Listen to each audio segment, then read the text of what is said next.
বারবার বলতেছে ঢাকার অবস্থা ভয়ানক, এমন ভূমিকম্প হবে, মাত্রা বেড়ে যাবে যে সব ধ্বংস হয়ে যাবে। বাংলাদেশটা ধ্বংস করতে একটা সেকেন্ডের সময় লাগবে না। জেনা বেবিচার যত বাড়বে তত আল্লাহর গজব আসবে, বারবার বারবার ভূমিকম্প হবে। ও আমার কলিজার যুবক, আল্লাহ তো বিবাহ হালাল করেছে, তুমি কেন হারাম পথে দৌড়াও? নিজের জীবনটাও শেষ, ওদিকে মুরব্বীদের বরদোয়া, মা বাবার বরদোয়া। হালাল ভাবে যদি চলতা তোমার সম্মানও থাকতো, ইজ্জতও যাইতো না, জীবনও নষ্ট হতো না। এরে আল্লাহর বান্দা, সব কিছুর মূলে আল্লাহর ভয় নাই। সকালবেলা দোকানটা খুলিয়াই গান চালায়, অত চুচি ছিল প্রত্যেকটা দোকানওয়ালা দোকান খুলিয়া কোরআনের তেলাওয়াত চালু করবে, সূরা ইয়াসিনের আওয়াজ, এবং নিয়ত করবে, হে মালিক, আমার হালাল টাকার উপার্জন দিয়া আমার বাচ্চার পেটে আমি হারাম টাকা ঢুকাবো না। আমার স্ত্রী অবলা নিষ্পাপ, আমার স্ত্রীকে আমি হারাম টাকার কামাই করে বাজার নিয়ে তার পেটে দিয়া তার রক্ত আমি নাপাক করব না। যারা হারাম খাইয়া হারাম টাকা দিয়া সম্পদ গড়ায় ঘরে পাঠায়, নিষ্পাপ বাচ্চাটার রক্ত নাপাক করলা হারাম খাওয়াইয়া, স্ত্রীর রক্ত নাপাক করলা হারাম দিয়া। ও স্বামী, রেডি হও, একদিকে স্ত্রীর জন্য তোমাকে জাহান্নামে যেতে হবে, অন্যদিকে সন্তানের কারণে বাবা হিসাবে জাহান্নামে যেতে হবে। নিজেও হারাম খাইলা, নিষ্পাপ সন্তানটাকেও তুমি হারাম খাওয়াইয়া তার ঈমান আমল জীবনটাকে নষ্ট করে ফেললা। এতটাই তোমার কপাল খারাপ, আল্লাহর ভয় অন্তরে নাই। ওমরে ফারুক রাদিয়াল্লাহু তাআলা দিনের বেলা মানুষের বিচার করেন, রাতের বেলা ঘুরে ঘুরে দেখে তার এলাকার মানুষের কি হালাত। হঠাৎ করে দেখে একটা বাগানে পাহাড়ের পাশে বাতি জ্বলে। ওমর একা একা ভেতরে গেলেন, গিয়ে আস্তে করে দাঁড়াইলেন। ছোট একটা ভাঙা ঘরের মধ্যে আওয়াজ আসতেছে, নারীদের আওয়াজ, দুইটা নারীর কণ্ঠের আওয়াজ। একজন কন্যা আর একজন মা জননী। মা তার মেয়েকে বলতেছে, এই মেয়ে, আগামীকাল বাজারে গাভীর দুধ বিক্রি করবি, পানি বেশি মিলায় নিস। মেয়ে ডাক দিয়া কয়, মা, ওমর যদি টের পায় কল্লা ফেলে দিবে। ওমর কই? ওমর কই? हर के दारत खौफे हकदार दिल मदम जन्नतुल मअवा देहत राम का।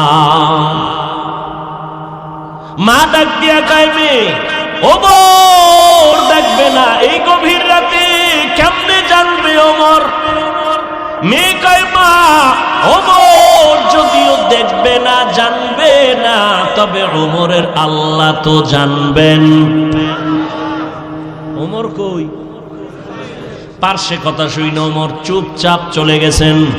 পরের দিন আদালতে বৈশা মা আর মেয়েকে ডাকালেন। দনজন আসতেছি, ভয়ে কাঁপতেছি। ওমর ডাকছে মানে ফাঁসি ছাড়া উপায় নাই, কি জানি ভুল কইরেই ফালাইছি। ওমর আগাম খবর দিলেন, মা, কোনো ভয় নাই, ইসলামের আদালত একটা শান্তির আদালত। ইসলামী আদালত কোনো জুলুম চলে না, বেইনসাফি চলে না। এটা তো ওমরের আদালত, যেখানে একই ঘাটের মধ্যে হরিণ আর বাঘ পানি পান করে, কেউ কারো উপরে আক্রমণ করে না। এটা তো ওমরের আদালত, এখানে কোনো বেইনসাফি হবে না। ওমর আদালতে বসে আছেন, একজন মহিলা সামনে এসে দাঁড়ায় গেছে আদালতে। মহিলা ওপেন বলতেছে, খলিফাতুল মুসলিমিন, আপনার আদালতের শরণাপন্ন হলাম। কেন? আমি এক অপরাধী। বলে, কি অপরাধ? বলে, আমি জিনা করেছি, জিনার কারণে আমার পেটে একটা অবৈধ বাচ্চা। আমার বিচার করেন, আমি দুনিয়ার বিচার মেনে নেই, আখেরাতে জাহান্নামের আযাব সইতে পারবো না। ওমর কথার আগে তরবারি কয়, জল্লাদ রেডি নি করেনি, তরবারি রেডি কর। মহিলা জিনা করেছে, নিজেই স্বীকারোক্তি দিল, তাকে কল্লা ফেলে দাও। ওমরের ডান পাশে আলী বসা। কে সে আলী? 7 বছর যখন আলীর বয়স, ওই বয়সে হযরত আলী নবীর হাতে হাত লাগায় কালেমা পড়ে ফেললেন। 7 বছরের আলী। কয় বছর? 7 বছর। কেউ বলেন 11, কেউ বলেন 12। 7 থেকে 12-র মাঝখানে আলী নবীর হাতে কালেমা পড়িয়া এমন ভাবে মুসলমান। এতদিন ছিলেন চাচাতো ভাই, এখন সাহাবী। কিছুদিন পরে আলী হবেন নবীর জামাতা। রহমতের নবী আলীর জন্য কলিজা খুলে দোয়া করলেন, আনা দারুল হিকমাহ ওয়া আলীউন বাবুহা। আমি মুহাম্মদ আল্লাহর দেওয়া ইলম ও হিকমতের ঘর, আর এই ইলম ও জ্ঞানের ভান্ডারের ঘরের দরওয়াজা আমার আলী। নবীর দোয়া লাইয়া গেছে। আলী বসা ওমরের পাশে, দেখে বেতাল। ওমর এখনই তরবারি নিয়ে পাঠাবে মহিলার কল্লা ফানানোর জন্য। আলী ওমরের হাতটা ধইরা বলেন, খলিফাতুল মুসলিমিন, একটু চিন্তা করেন।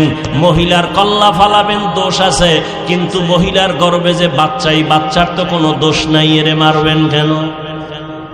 ওমরের মাথা হঠাৎ করে চমকে উঠল।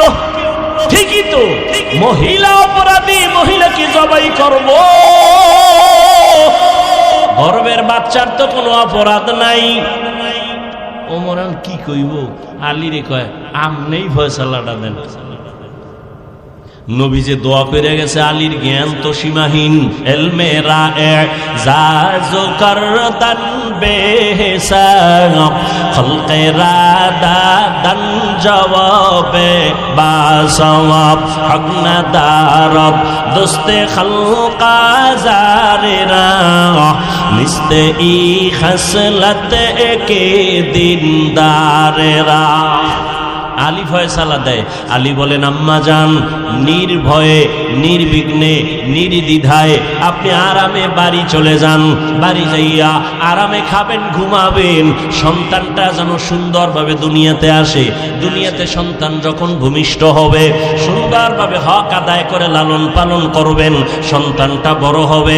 সন্তান বড় হওয়ার পরে সন্তান যখন নিজে নিজে চলতে শিখবে, নিজের পায়ে নিজে দাঁড়াবে, তখন সন্তানের হাতে পায় ওকে আলাদা করে দিবেন।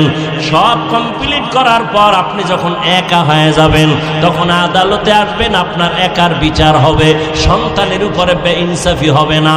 ওমর খুশি হয়ে একটা চিৎকার দিয়া বলে, লাউলা আলিয়ুল্লাহ লাকা ওমর, আজকে আলী যদি না হইতো আমি মনে হয় যেন জাহান্নামী হয়ে যাইতাম।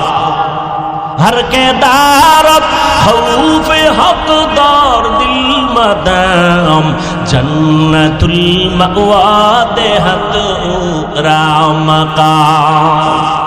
उमर डाक दिया का इंसाफेर आदाলত। अरे अम्मा जान, कोनो भय নাই, নিরাপদে চলবেন। আফগানিস্তানে তাকাইয়া দেখো, ইসলামের খেলাফত চলতেছে। নারীরা পর্দা করে চলে, বেতন ঘরে টাইম মতো পৌঁছে যায়। কোন নারী গাধার মতো কাজ করবে, ইসলাম এটা সমর্থন করে না। কিন্তু দুনিয়াদার লম্পট চরিত্রহীনেরা বলে ইসলাম নারীর অধিকার দেয়নি, এরা চরিত্রহীন।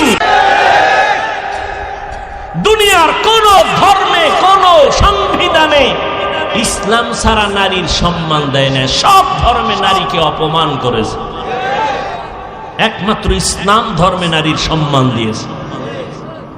কেমন সম্মান এটি বলার সময় আমার নেই। নারীদেরকে ইসলাম কি দিয়েছে এটা বুঝার মেধা কম, যেহেতু সৃষ্টিগতভাবেই নারীদের আকল দুর্বল। কয় বাবায় মারা গেলে ছেলে যা পাবে তার অর্ধেক পাবে মেয়ে, তো কমাইয়া দিল না। এই যে কমের মধ্যে বেশি, এটা বুঝার মেধা তো তোমার নাই।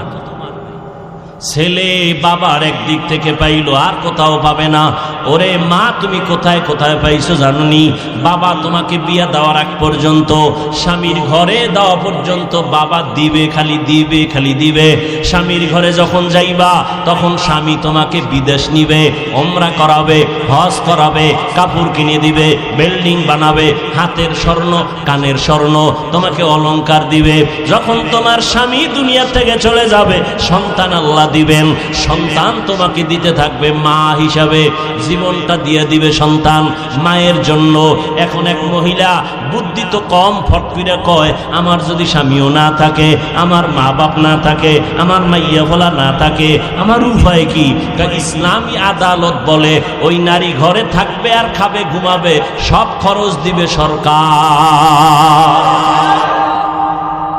এজন্য ইসলাম ছাড়া নারীর সম্মান অধিকার কেউ দেয়নি। যারা বলে ইসলাম দেয় না, ওরা ইসলামের দুশ্মন, ওরা নারীর দুশ্মন। ওরা চায় নারীকে রাস্তায় নামাইয়া ভোগের সামগ্রী বানাবে। এই জন্য দেখেন না বিলবোর্ডে লেখে তোমাকেই খুঁজছি, লেখে না তোমাকেই খুঁজছি, পর্দা ছাড়ো। আল্লাহ হেদায়েত না দিলে উপায় কই? যে একটু আগে শুরু থেকেই তো বলে আসতেছি, কপাল ফিরে গেলে আবু জাহিল্লার কালেমা নাই, আর কপাল খুললে ওমর নবীরে জবাই করতে এসেও কালেমা বলে। সেই ওমর এখন কত দামি। মাকে ডাক দিয়ে কয় মা আপনার কপাল ভালো। কেন? এমন একটা মেয়ে আপনি পাইছেন যার কলিজার মধ্যে তাকওয়ার চারণ ভূমি, এতটা আল্লাহর ভয়, দুধের মধ্যে পানি মিশাবার হুকুমটা মানে নাই। আপনার কপাল বড় ধন্য। আজ আমি আপনাকে পুরস্কার দিতে চাই। মা খুশি না বেজার? ওমর কি পুরস্কার দিব? আমার হাত দিয়া দেওয়ার কোনো কিছু আমি দেখি না। তবে আপনি যদি খুশি হইয়া বলেন আপনার এই সুন্দরী রূপসী মেয়েটা, তাকওয়াওয়ালা মেয়েটাকে আমি ওমরের ছেলের ঘরে বিবাহের বন্ধনে নিতে চাই। মা কয়ের থেকে আর পুরস্কার দুনিয়াতে আর কি? আলহামদুলিল্লাহ। ওমর ওই মেয়েটাকে নিজের ছেলের জন্য নিয়ে বিয়ে ঢুকায় দিলেন বিবাহের বন্ধনে। আর সেই মেয়ের গর্বের ধারায় চলে আসছে আর একটা ফুটন্ত আকাশের চাঁদ, ওমর ইবনে আব্দুল আজিজ। हर के दारत खौफे हकदार दिल मदम जन्नतुल मअवा देहद ओ रामकाम। ও আল্লাহর বান্দারা, যতই বয়ান করি না কেন, সহজ কথায় আমি কথা বলি, প্যাঁচ গোছ বুঝি না রে বাবা। আমিও যেমন মুসলমান, এখানে যারা সবাই আপনারাও তো মুসলমান। বলেন আপনাদের আল্লাহ আমার আল্লাহ দুইজন? এই তাল মিলাইয়েন না, বুঝা শুনে বললেন এক আল্লাহ। তাহলে হিন্দুদের পূজায় গিয়ে কয় ধর্ম যার যার উৎসব, সবার এই কথা কোন কেন? ও সন্তেষ খাইছে খাইয়া কামনের এখন ভগবান আমরা কই আল্লাহ, কত তো একই। এরে যুবক, তুমি যে কথা বললা ধর্ম যার যার উৎসব সবার, তার মানে কি জানো? বিয়া যার যার বউ সবার, কি ঠিক?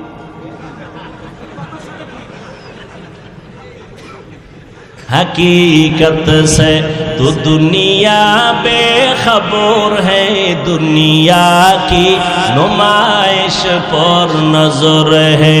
नमी गुयम के आज दुनिया जुदा बाश, बहर कारे के बाशी बा खुदाबाश।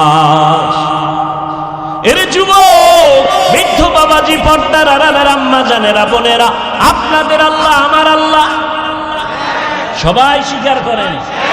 আপনাদের নবী আমার নবী, আপনাদের কালেমা আমার কালেমা, আপনাদের ধর্ম আমার ধর্ম, আপনাদের কোরআন আমার কোরআন, আপনাদের কাবা আমার কাবা, আপনার আশা দুনিয়াতে আমার আশা। না আপনারা লুঙ্গি পরে আসছিলেন? বিদায় বেলা কাফনের সংখ্যা আমারও যেমন 3টা কাফন হবে, আপনার মরণকালে 3 কাফন হবে। কালার হবে আলাদা না এক? কি কালার? কালার লইয়াও কিলাকিলি, কে সাদা ভরলো টুপি, কে কালো ভরলো, কে সবুজ, এ নিয়েও কিলাকিলি। মরণকালে কাফনের কালারও এক, সংখ্যাও এক। নারীদের 5 কাফন, পুরুষের 3 কাফন। তবে আমগো হুজুর গো কাফনের উপরে লেখা থাকবে বড় হুজুরের লাশ। এমপি সাহেবের কাফনে লেখা থাকবে কোটিপতি বাটপার বড় ধোকাবাজ চোর দুর্নীতিবাজ লেখা থাকবে। তাহলে এই যত বাহাদুরি করি, আমি বড় হিসাব, আমি বড় মৌলবী, বড় বক্তা, কাফনে লেখা থাকবে। তাহলে যতই বাহাদুরি করো না কেন, কবরে যাওয়ার আগে কাফনের মধ্যে ঢুকার পরে বাহাদুরি সব শেষ। কে ধনী, কে গরিব, কে আলেম, কে মূর্খ, কে ইংরেজি শিক্ষিত, কে কওমিওয়ালা, কে আলিয়াওয়ালা, কাফনে ঢুকার পরে কোনো ভেদাভেদ নেই। এবার বলেন কবরের সাইজ না এলাকা একটু বড়? বলেন কবরে রাখার পরে প্রশ্ন কয়টা? তাও হুজুরগো প্রশ্ন আলাদা। আপনাদের যেই প্রশ্ন, আমাকেও সেই প্রশ্ন, মুমিনের যেই প্রশ্ন করা হবে, বেঈমানের সে প্রশ্ন করা হবে। কয়টা? রবের পরিচয় দাও, ধর্মের পরিচয় দাও, রাহমাতুল লিল আলামিনের পরিচয় দাও। ভালো করে বুঝেন যুবক বাবারা, বৃদ্ধ বাবাজিরা, আপনার আমার আল্লাহ এক, নবী এক, কোরআন এক, কাবা এক, ধর্ম এক, কালেমা এক, সব এক, সব এক, কিন্তু পোশাক কেন আলাদা? পোশাক কেন আলাদা? আমি টুপি খুলতে গেলে লজ্জা পাই, তুমি কেমন মুসলমান যে তুই টুপি দিতে লজ্জা পাও? তোমার আল্লাহ মনে হয় আর একজন। আমি দাড়ি কাটলে লজ্জা পাই, তুমি কেমন মুসলমান যে দাড়ি রাখতে গেলে লজ্জা পাও? আমি পর্দা না করলে লজ্জা পাই, তুমি কেমন মুসলমান যে পর্দা করতে গেলে লজ্জা পাও? আমি মসজিদে না ঢুকলে লজ্জা পাই, তুমি মসজিদে ঢুকতে গেলে লজ্জা পাও? এরে যুবক, মাওলা জ্ঞান দান করেছেন, একটু ফিকির করো রে বাবা। এতক্ষণ যে চিল্লায় চিল্লায় বয়ান শুনাইলাম, একবারও কিন্তু বলি নাই আমার মতো পাঁচকল্লি লাগাও, আমি কওমির সন্তান, তুমি কওমি মাদ্রাসায় যাও। একবারও বলি নাই তাবলিগে যাও, একবারও বলি নাই তুমি কওমি মাদ্রাসায় যাও, দেওবন্দীদের কাছে যাও, পীরের কাছে যাও। তাহলে আমি কি বুঝাইতে চাই এতক্ষণ চিল্লাইয়া? আমি একটা কথা বুঝাতে চাই, যুবক বাবা, তুমি স্কুলে পড়ো, আলহামদুলিল্লাহ, দোয়া করে গেলাম। তুমি কলেজে পড়ো, বাধা নাই, চাকরি করো, বাধা নাই, ব্যবসা করো, বাধা নাই, তুমি ডাক্তার হও, ইঞ্জিনিয়ার হও, প্রফেসর হও, তবে একটা দাবি আমার, জীবনে বেয়াদব হইবা না।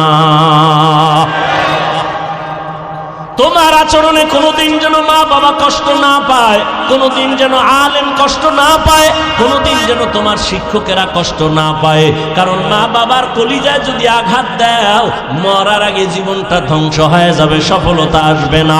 শিক্ষকের অন্তরে যদি কষ্ট দাও, আল্লাহর কসম, ওই লেখাপড়া দিয়া জোতার বাড়ি ছাড়া কিছুই ভাবি না। এমবিবিএস ডাক্তার তাসলিমা নাসরিন তো কম শিক্ষিতা না। ডাক্তার হও, বেয়াদব হইলে এ দেশ থেকে পালাতে হবে।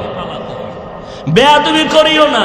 আলেম ওলামার দোয়া, মা বাবার দোয়া, শিক্ষকের দোয়া নিয়ে আগাও। তুমি ডাক্তার হলে শুধু বাংলাদেশের মধ্যে শ্রেষ্ঠ ডাক্তার হতে পারবা, সম্মান আল্লাহ বাড়ায় দিবেন। মা বাবার দোয়া যদি নিতে পারো, শিক্ষকের দোয়া, আলেমের দোয়া নিয়া যদি তুমি ইঞ্জিনিয়ার হও, দেশের মধ্যে শ্রেষ্ঠ ইঞ্জিনিয়ারের সুনাম অর্জন হবে, আল্লাহ সম্মান বাড়ায় দিবেন। আর যদি বেয়াদবি করে ফেলো, তোমার ডাক্তারগিরি কোনোদিন টিকবে না, ইঞ্জিনিয়ারগিরি টিকবে না, সম্মানের জিন্দিগি আর কোনোদিন তালাশ করে পাইবা না। এবার বাস্তবে আসি। ও যুবক বাবা, আমি যে কথাগুলো বললাম, এবার ডানে বামে একটু নজর করো। তোমার মতো যুবক জীবনে কোনোদিন মাদ্রাসায় পড়ে নাই, কোনোদিন আলিফ বাতাও শিখে নাই, এমন জেনারেল লাইনের যুবক স্কুলে কলেজে পড়িয়াও 5 বেলার নামাজ পড়ে, সত্য কথা বলো, আসেনি? আর বয়ানের দরকার নাই, এই বয়ানটাই তোমার জীবনের শ্রেষ্ঠ বয়ান। বলো তুমি পারো না কেন? তোমার মতো যুবক রাস্তায় গাড়ি চালায়, ড্রাইভারি করে, 5 বেলার নামাজি আছে না নাই? বলো তুমি কেন পারবা না রে বাবা? আল্লাহর কোরআনটাকে মিথ্যা মনে করেছো? যদি বলো হ্যাঁ, তো দেখা আল্লাহর কোরআনে একটা ভুল বের করে দেখাও। আল্লাহর কসম, একটা ভুল যদি দেখাইতে পারো আমি এখন দাড়ি কেটে ফেলবো, নামাজ বন্ধ, আল্লাহর বিরুদ্ধে রাস্তায় নেমে যাব, কোরআন আগুন দিয়ে জ্বালাবো। কিন্তু ১৫০০ বছর পর্যন্ত আল্লাহর কোরআনের একটা ভুল কেউ বের করতে পারে নাই, বরং বহু বিধর্মীরা কালেমা পড়ে মুসলমান হলো। মনের শুধু এতটুকু বুঝাও, আমি তোমাদের হুজুর হইতে বলি নাই, আমি তোমাকে তাবলীগের চিল্লা লাগাইতে বলি নাই, আমি তোমাকে মাদ্রাসায় যাইতেও বলি না। তুমি ডাক্তার হও, ইঞ্জিনিয়ার হও, আর দেখো তোমার মতো যুবক র্যাব, আর্মি, পুলিশ, বিডিআরের চাকরি করে ৫ ওয়াক্ত নামাজি দাড়িওয়ালা যদি থাকে, নিজের বিবেকটাকে জিজ্ঞাসা করো তুমি কেন পারবা না? অবশ্যই আমার অন্তর বলে তোমার উপর আমার আল্লাহ বেজার। মা বাবার অন্তরে বোধহয় কষ্ট দিছো। মা বাবারে যদি কষ্ট নাই দিতা, কেন তুমি মসজিদে যাও না, নামাজ পড়ো না? কেন মানুষের সাথে ভালো আচরণ করো না? কেন তুমি মা বাবার দোয়া নিয়ে চলো না? কেন তুমি মুরব্বী দেখলে সালাম দাও না? আলেম দেখলে কেন বিরোধিতা করো?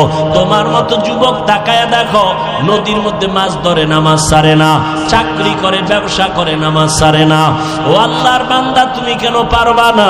ও পর্দার আম্মা জানেরা, বোনেরা, আপনার মতো কত মা এখনো আছে পর্দা করে, স্বামীর মাল হেফাজত করে, মোবাইলে সময় নষ্ট করে না, সন্তানগুলো আদর্শওয়ালা বানানোর চেষ্টা করে। এরে আম্মা জানেরা, বোনেরা, আপনারা কেন পারবেন না? আপনার মতো মাই তো খাদিজাতুল কুবরা রাদিয়াল্লাহু আনহা, আপনারা তো হাফেজে কোরআনের মায়ের মতো দামি মা, আলেমের মায়ের মতো দামি মা, আপনারা তো সাহাবায়ে কেরামদের মায়ের মতো দামি মা, আপনারা তো ফাতেমা রাদিয়াল্লাহু আনহার মতো দামি নারী, আয়েশা রাদিয়াল্লাহু আনহার মতো দামি নারী। এরে আম্মা জান, এখনো সময় আছে, তওবা করে নেন, আল্লাহর ভয় অন্তরে ঢুকাইয়া স্বামীর মাল হেফাজত করেন। সন্তানটাকে আদর্শওয়ালা ডাক্তার বানান। সন্তান তেলাওয়াত করিয়া ডাক্তারিও করবে, মা বাবার জন্য দোয়া করবে, নামাজ পড়বে। বৃদ্ধ বাবাজি, আপনার মতো কত বুড়ারা হাতের মধ্যে লাঠি নিয়ে মসজিদে গিয়া 5 বেলার নামাজ আদায় করে, আপনারা কেন পারবেন না? এখনো সময় আছে, তওবা করেন। আল্লাহর ধরা বড় কঠিন ধরা। আজকে আমি টুপি পরি, দাড়ি রাখলাম, নামাজ পড়ি, হালাল খাই, কই আমাদের সম্মান তো মোটেও কমে নাই, বরং আগেও যেমন ছিলাম এখনো তেমন আছি, ভবিষ্যতেও তেমন থাকবো ইনশাআল্লাহ। আল্লাহর মুহাব্বত নিয়ে যারা চলবে এরা দুনিয়ায় বাদশা, আখিরাতেও বাদশা। যারা আলেমদের সাথে সম্পর্ক রাইখা নবীর তরিকা মেনে চলে, ব্যবসার লাইনে থাকলেও তারা সম্মানে আছে, চাকরির লাইনে থাকলেও সম্মানে আছে। আপনি কেন পারবেন না? এখনো সময় আছে, তওবা করেন। জানি না আবু জাহালের কপালওয়ালাকে এই ময়দানে তওবা নসিব হবে না। আবার ওমরের মতো কোন আল্লাহর গোলাম গুনার বোঝা নিয়ে ঢুকছে, হঠাৎ করে অন্তর তৈরি হয়ে যাবে তওবার জন্য, চোখে পানি আসবে।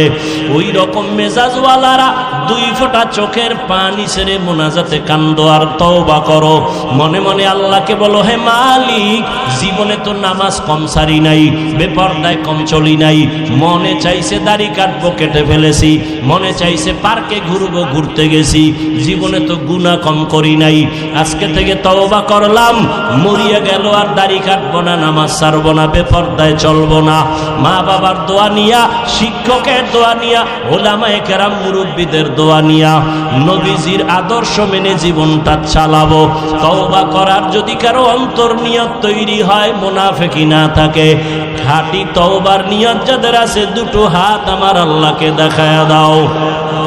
আয় আল্লাহ, হাতগুলো কবুল করে নেন, তওবা কবুল করে নেন, তওবার উপরে মজবুত হইয়া চলার মতো তৌফিক দান করেন, আমিন।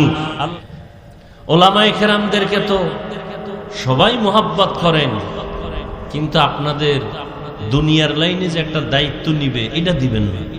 আচ্ছা, বর্তমানে বাংলাদেশে আলেম আছে, চেয়ারম্যান, জানেননি?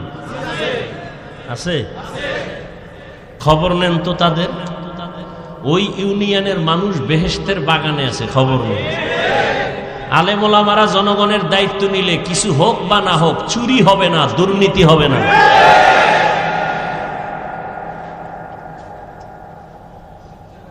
টাকা তো জীবনভর বহু খাইছেন, ভোর রাত্রে 1 ভোট দিবেন বলে 10 জায়গার থেকে টাকা খাইছেন, এটা বন্ধ করে। যার দ্বারা আপনার কল্যাণ হবে, দেশের কল্যাণ হবে, জাতির কল্যাণ হবে, সেই ফিকির করে। বয়ান তো চলতেছে, বয়ান চলতেছে, বৃষ্টির মধ্যেও বয়ান চলতেছে প্রতিদিন। রোজা গেল না, এর মধ্যে বয়ান, ফলাফল তো জিরো। বয়ানের পরে যদি মসজিদ ভরপুর হয়ে যাইত ফজরের সময়, বুঝা গেল বয়ান কাজে লাগছে। ফজরে তো দূরের কথাই, যে এত মানুষ এখানে বসা, অধিকাংশ ফজর পড়ে নাই, আজকে জহুর পড়ে নাই, আসর পড়ে নাই, মাগরিব পড়ে নাই, এশা পড়ে নাই। মোনাজাতের পরে সারা রাত মোবাইলে গজব দেখবে, ফজর না পড়ে আবার ঘুমাবে। মোবাইলের এক মরণাস্ত্র তো হাতের মধ্যে, এ জাতিকে বুঝানো যাবে না, কপাল পুড়ে গেছে। বাঁচতে চাই বেশি দিন, কিন্তু অস্ত্র হাতে দ্রুত মরার। মোবাইল এমন একটা অস্ত্র, দ্রুত হায়াত শেষ করে দিবে, চোখের পাওয়ার শেষ করবে, কিডনি শেষ, হার্ট দুর্বল, লেখাপড়া শেষ, জীবন শেষ, যৌবন শেষ। এই মোবাইল, শুধু একটা মোবাইলকে কেন্দ্র করে সন্তান মায়ের সাথে বেয়াদবি, বাবার সাথে বেয়াদবি, শিক্ষকের সাথে বেয়াদবি, আলেমদের সাথে বেয়াদবি। এক মোবাইলকে কেন্দ্র করে বন্ধু বন্ধুর দুশ্মন। এই মোবাইলকে কেন্দ্র করে কত সন্তান মা বাবার টাকা চুরি করে, মা বাবা টাকা না দিলে বন্ধুর পকেট মারে, সুযোগ না থাকলে দোকানের শাটার ভেঙ্গে চুরি করে। এক মোবাইল। দেখেন না কয়েকদিন আগে মোবাইল দেয় না, টাকা দেয় না, বাবারে মারলো সন্তান। কতটা উন্নত হচ্ছে আমার দেশ। এরপরও কিছু বেয়াদব সমাজে বলে ওয়াজ মাহফিল দিয়া হবে কি। আমি বলি, তোর মতো বেয়াদবকে সাইজ করার জন্যই তো ওয়াজের আয়োজন। ওয়াজ না থাকলে তো বেয়াদব সোজা হতো না। আল্লাহ সব ভাইকে হেদায়েত দান করুন। তাহলে দুনিয়া আমাদের গোলাম, আমরা কার গোলাম? আমরা যদি আল্লাহর গোলাম হতে পারি, আসমান আমাদের কথা শুনবে, জমিন আমাদের কথা শুনবে, নদী আমাদের কথা শুনবে। বহু বছর ধরে একটা নদীর মধ্যে পানি নাই, শুকানো। এলাকার মানুষ, একজন এলাকার বড় বুজুর্গ আল্লাহর প্রিয় বান্দার কাছে আসছেন, আইসা বলতেছেন আমাদের নদী শুকনা, পানি নাই, অনেক বছর, কি করি? আল্লাহর প্রিয় বান্দা, আল্লাহর প্রিয় ওলি একটা চিঠি লেখলেন। চিঠির মধ্যে কি লেখলেন তিনি জানেন আর আল্লাহ জানেন। চিঠিটা খাম করে সিল লাগায় বললেন, এই চিঠিটা নদীর মধ্যে ফেলে দাও, শুকনো নদীতে। এলাকার মানুষ যখন চিঠিটা নিয়ে নদীর মধ্যে ফেলে দিল, সাথে সাথে শুকনা নদীতে পানির জোয়ার শুরু হয়ে গেল। আপনারা সুবহানাল্লাহ বলছেন তো না বুঝা। একদল চিন্তাশীল মানুষ, গবেষক, এরা কইব এই ওলিডাকে তদন্ত করে যদি টের পায় চরমনের হিসাব, মাইক লাগায় বলবে পীর কাফের। একজন কয় না না না, চরমনের পীর না, তোকে তাবলিগের এক মুরব্বী কয় 3 নাম্বারের কাফের। না তাবলিগেরও না, কে দেওবন্দি কয় ট্রিপল কাফের। যার কথাই কয় হে কি। এইবার একজনে কয় সব বাদ। এই ঘটনাটা ঘটাইছে কে জানো? রসুলের হাতে গড়া সাহাবী, বাগের বাচ্চা হযরত ওমর। এইবার টুপিওয়ালা মুফতি বলতো সাহস থাকলে কাফের। ওমর চিঠি লেখছেন, শুকনা নদীর মধ্যে ফেলে দাও, ফেলে দিছে। শুকনা নদী বহু বছর শুকনা, চিঠি ফেলে দিছে, পানির জোয়ার শুরু হয়ে গেছে। কার চিঠি? কার চিঠি? কাফের বল। কোন মুনাফিকের বাচ্চা সাহস থাকলে ওমরকে কাফের বল।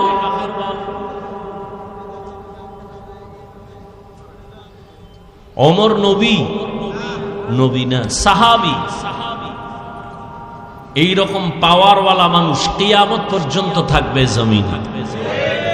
সাহাবী না, কিন্তু পাওয়ার থাকবে। ওমর নাই, আল্লাহ আছে না। ওমরের পাওয়ার কে দিছেন? সে আল্লাহ আছেন তো। আল্লাহ পাওয়ার দিছেন যুগে যুগে বহু আল্লাহর বান্দাকে। পাওয়ার দিছেন উজানির কারি ইব্রাহিম রহমতুল্লাহ আলাইহি। বাঘেরে বলছে বাঘ এখান থেকে চলে যাও, বাঘ তার বাচ্চা কাঁধে নিয়ে দৌড়। কার পাওয়ার?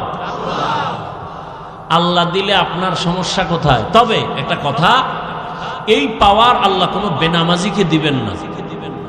আজীবন মনে রাখবেন, আল্লাহ পাকের এই কুদরতি পাওয়া আল্লাহর কোনো দুশ্মনকে দিবেন না। আল্লাহর প্রিয় বান্দা, সর্বোচ্চ আমলওয়ালা, তাকওয়াওয়ালা, আল্লাহ তাকে দিবেন। আল্লাহ কোরআন শরীফে ওয়াদা করেছেন, ইয়া আইয়ুহাল্লাযীনা আমানু ইন তাত্তাকুল্লাহ ইয়াজআল লাকুম ফুরকানা।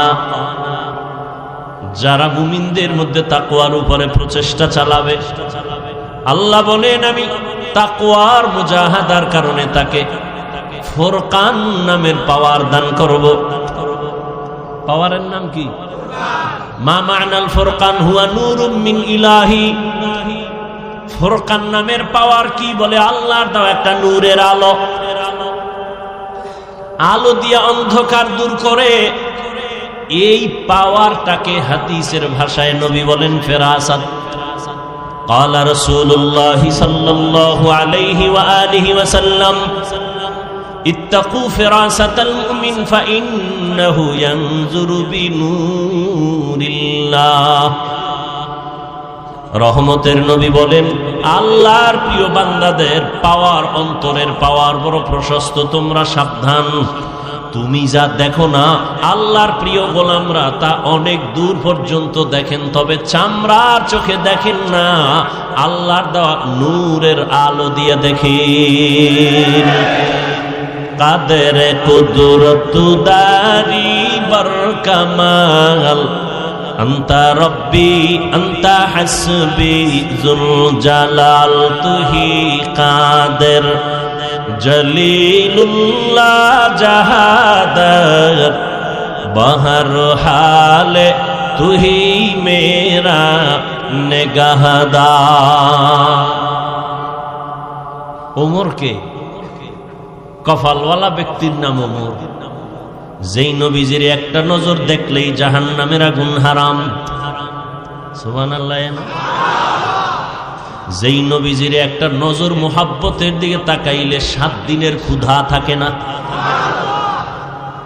কেমন নবী, কেমন নবী, কেমন মায়ার নবী, যে নবীর জীবনে কোনোদিন ভুলেও একটা মিথ্যা কথা বলেন নাই।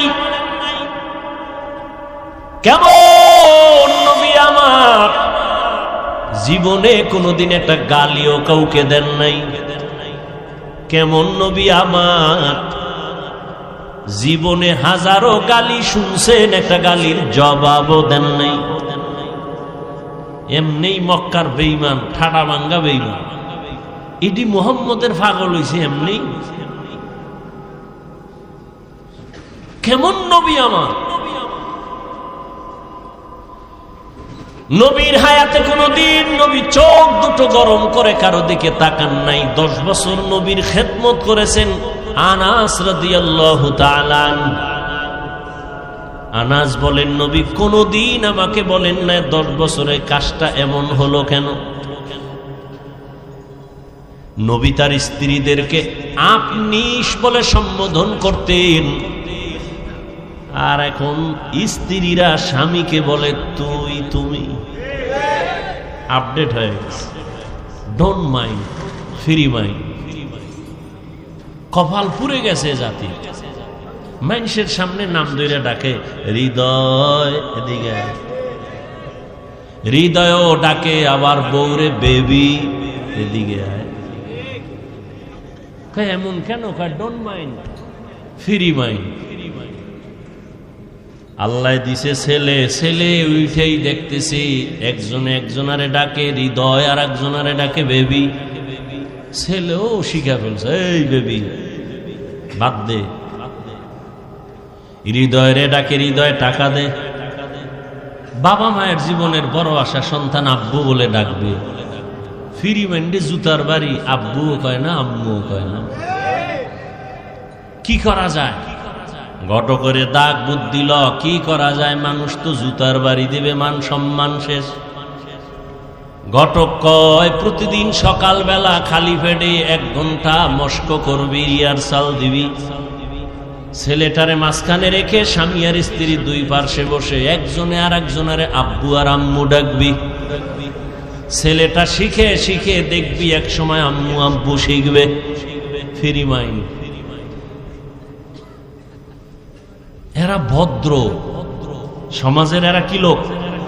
ভদ্রলোক, কিছু বলা যাবে না। স্বাধীন দেশ, মক্কার জমিন স্বাধীন ছিল, সেখানে জেনা বেবিচার স্বাধীন মানি উল্টা পাল্টা। আল্লাহ জমিনে কোনো মানুষকে স্বাধীন বানান নাই। আপনাদের এই এলাকায় কুকুর আছে না নাই? কুকুরগুলো বাজারে ঘুরে এখানে ঘুরে, স্বাধীন, কোনো দাম নাই। কিন্তু গুলশানের মালিকের শিকল লাগানো কুকুর আছে 8টা। ওই কুকুরগুলোর পিছনে 8টা যুবক ছেলে কাজ করে, মাসে বেতন খায়, শুধু কুকুরের খাদেম। ওই কুকুরের বড় দাম। উড়ন্ত পাখি আকাশে ঘুরে, কোনো দাম নাই। খাঁচার মধ্যে যে পাখি আটকায় গেল, পাখির দাম কম না বেশি? মানুষ ঘুরে মনের মতো, কোনো দাম নাই। কালেমার রশি যে গলায় লাগায় বলে আল্লাহকে মানে, রসুলের আদর্শ মেনে নামাজ আদায় করে, আল্লাহ কয় তোর দামটা কত জানো? নূরের সৃষ্টি ফেরেশতার থেকেও বড় দামি। গর্ব সুরত আদমি ইনসাবুদে আহমদ বু জাহলো হামেক সাবুদে আদমিরা আদমিয়ত লাজমাস উদেরা গর বুন বশদ হি জামাস। আল্লাহ তাআলা স্বাধীন মানুষকে কোনো দাম দেন না। যেই মানুষ কালেমার রশি লাগায় চলে তার অনেক দাম। কই 10 তলা বিল্ডিং, কই কোটিপতির কোনো খবর নাই। আর যারা আল্লাহর মোহাব্বত নিয়া কোন রকম জীবন চালায়, তারা এখনো বাদশার হালাতে চলে। কোটি টাকার মালিক দেখো, অভাব হয় না দূর, গরিবে ঘুমায় আরাম করে মনটা বাহাদুর। ফেরাউনের লাশটা দেখো মিশর জাদু ঘরে, খায় না মাটি পোকা মাছি সবাই ঘৃণা করে। হৃদয় থাকিবে যার নম্রতা সদা, রহমত আসিবে সেথা প্রভুর ওয়াদা। বড়র বড়াই থাকলে দিলে রহমত আসবে না, নিজেকে নিজে ছোট মনে করিও সদা। উঁচু জমিন থেকে পানি নিচু জমিনে যায়, তেমনি খোদার রহমত আসে নম্রতার হৃদয়। ভোগবিলাসের বাড়ি গাড়ি পরে রবে সব, থাকতে সময় স্মরণ করো আল্লাহ আমার রব। 10 তলা বিল্ডিং এর বাহাদুরি করে লাভ কি, যদি বিল্ডিং থেকে জঙ্গলে ঘুমান লাগে? সম্মান কারে কয়? আল্লাহ যাকে সম্মান দেন সে দুনিয়ায় বাদশা, আখিরাতেও বাদশা। আর যারা টাকা দিয়া সম্মান কিনে, টাকা দিয়েও কি কিনে? এই চেয়ারে বসার যোগ্যতা শিক্ষিত মানুষ, জ্ঞানী মানুষ, আদবওয়ালা মানুষ ছাড়া কেউ না। কিন্তু কলম দিয়া দস্তখত দিতে পারে না এমন অযোগ্যরাও চেয়ার দখল করছে টাকা দিয়া। টাকা দিয়ে সম্মান কিনলে কি হয় জানো? প্রথম দিন ফুলের মালা, ফাইনালে জুতার মালা। জিন্দগি মে বন্দগি তু কর নাহি, जिंदगी में बंदगी तू कर नहीं, जिंदगी में बंदगी शर्मिंदा है, जिंदगी में बंदगी शर्मिंदा है। यहाँ हम सब मुसाफिर दिल ना लगा, अहले दिल की नजर से रूह करता जा, शाह दौलत सब फकीर गर नेक नेहे शाह दौलत सब फकीर गर नेक नेहे जिंदगी में बंदगी तू कर नहीं जिंदगी में बंदगी तू कर नहीं बंदगी बे जिंदगी शर्मिंदा है जिंदगी बे बंदगी शर्मिंदा है जिंदगी में बंदगी